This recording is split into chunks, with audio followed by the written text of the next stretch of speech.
filter. So this is an image that I took a few days ago, and I was really happy at how it came out.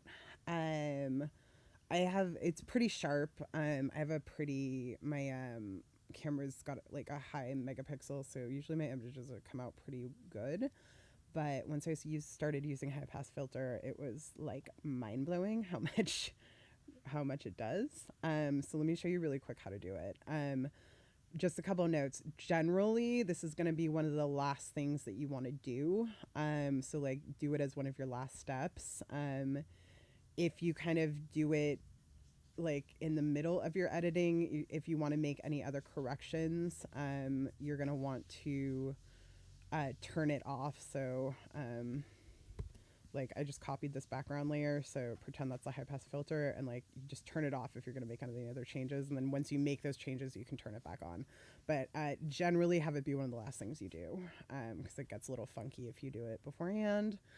And then also, well, I guess I'll just do it and explain it. But okay, so we'll start fresh. So I only have my background layer here, right? And then photo and just the background layer. So what I want to do is press Command J to copy the background layer.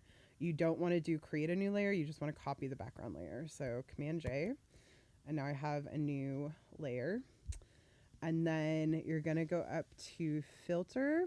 It says high pass right here. I usually still just go to other because this is where you can customize it. So this is like the set to this one that you set before. So just like ignore that for now, but go to other, high pass, and then this screen comes up. So it's okay that your photo will turn gray. It's a little scary when that first happens. And then this happens, right? You get this like little box. So what I was doing wrong before was I was going up to like really, really high. And then I saw someone who did it. She usually stays between 1.6 and like 2.8-ish. If you have kind of a very textured, like if there's a lot of like cloth or a lot of texture, you kind of want to stay on the lower side. If you don't have a ton of texture, you can kind of push it a little higher. But it just kind of play with the, like, play with the radius. I don't usually go above like a 2.8 though. With like, so yeah, just generally you kind of want to stick to like 1.6, 1.8 to like 2.8. So we'll probably do like 2.3 for this particular photo. And then you're going to press OK. Right. And it's still gray, which is again really scary. So you're like, what happened? But what you do is you go over here to the modes. So it says normal. And then you go to this menu down here. My first go-to is usually linear light. Sometimes it can look a little noisy though. So if it is noisy, then I'll go kind of like hard light or soft light.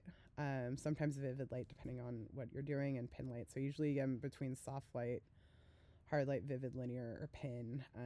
I try linear first. If it's too busy, then I'll do hard or soft. Sometimes pin, sometimes vivid.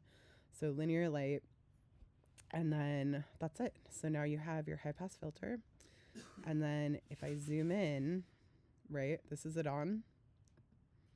That's what it looks like off. So it just sharpens like so well. It's crazy. Yeah,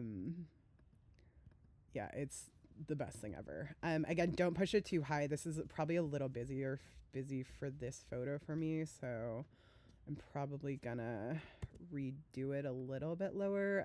You can also turn it into a smart object where you can just kind of open it. I forgot to do that, but you can just turn it into a smart object, and then you can go in and edit it without having to redo the whole thing. But I'll probably go 2.1 for this now. And then I liked how linear it looks. I'll do linear again.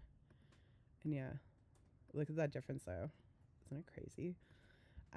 It's a great tool. Oh, and then if you do, this is why you kind of want to do it last. So if I go in and I like make a little, like if I want to clone stamp, it looks really weird.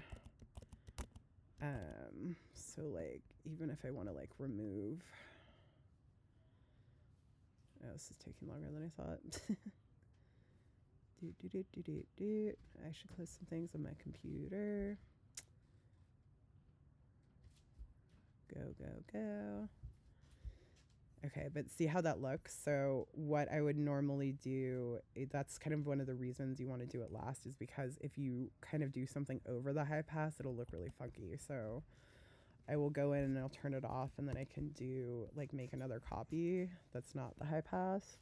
And then it can go in and like remove whatever I want and then turn it back on because it's below that layer. But yeah, I usually do this like one of my very last things. And again, like don't try to, like if you do need to do something, make sure to turn it off or on before you do it. So yeah, it's the best.